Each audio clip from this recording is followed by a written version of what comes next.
So Lake Superior is the largest freshwater lake by surface area in the world.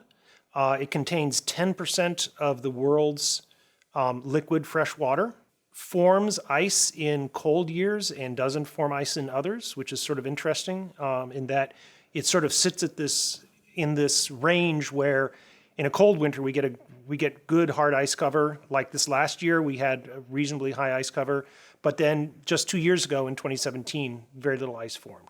It gets moderately warm in the summer. The lake surface temperatures at the height of summer might be in the low to mid 60s. And so it's not a warm lake by any stretch of the imagination. That has to do with, first of all, it being very deep and also sitting up here in a relatively northern mid to high latitude climate. Lake Superior is unique in some sense in that it is a very deep lake situated at relatively high latitude. And one interesting aspect of that is that the amount of ice that it forms every year varies dramatically. We have years like this last year, 2019, or 2014, the polar vortex winter, where we had really very high ice coverage. But we've also recently had years like 2017, 2012, with very little ice cover whatsoever. And in fact, what we're seeing right now are more and more of those very low ice cover years and fewer of the high ice cover years. Climate change, very broadly speaking, is this idea that, and I should specify anthropogenic or man-made climate change, is a phenomenon in which stuff that we put into the atmosphere changes the energy balance of the surface of the Earth, and it gets warmer.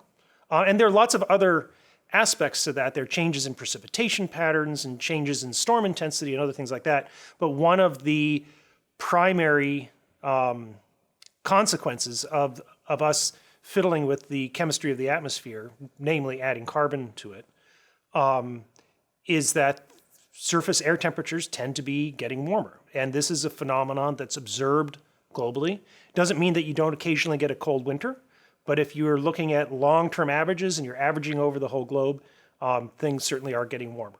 So climate change is affecting the Great Lakes. What we've observed is a significant reduction in the amount of ice on these lakes. And whether or not there's a causal relationship here, low ice years tend to precede relatively warm summers, summer water temperatures, I should say, in the lakes.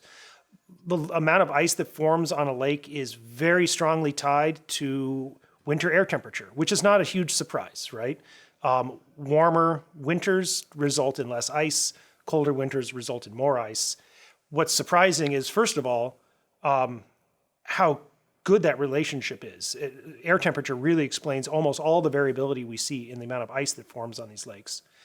The second thing that I think is really remarkable is that if we look at ice on Lake Superior, for instance, we have years with very little open lake ice, again, 2012, 2017.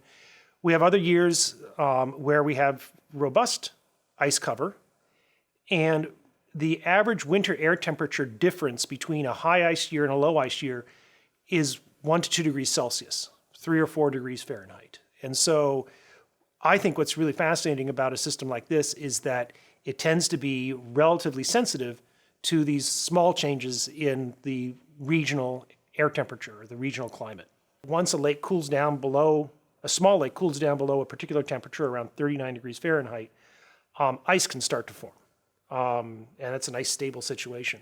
Lake Superior, what we observe is that we actually have to cool down close to the top, say 300 feet of the lake, to close to 32 degrees Fahrenheit before ice starts to form. And I think a large part of that is that during that ice formation period, we have these huge storms blowing through November and December, and anytime ice even starts to form, it just gets chewed up and mixed in. And so a tremendous amount of heat has to be removed from the lake, if you want to think of it that way, before ice can start to form. We observe all seasons getting warmer, but winters especially so. Winters are not getting as cold as they used to. And as I discussed, ice formation on these lakes is very sensitive to even small changes in air temperature. Just a couple of degrees Fahrenheit can be the difference between a high ice cover year where ice bridges would form, for instance, and low ice cover years where there's essentially or very little open lake ice. And so ice is one of those things that happens to be very sensitive to this relatively gentle climate change signal.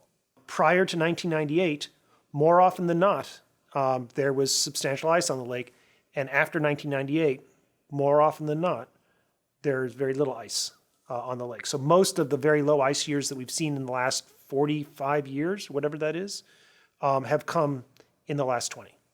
And so the lake is behaving differently than it did just a few decades ago. One of the reasons that we have, I think, a hard time communicating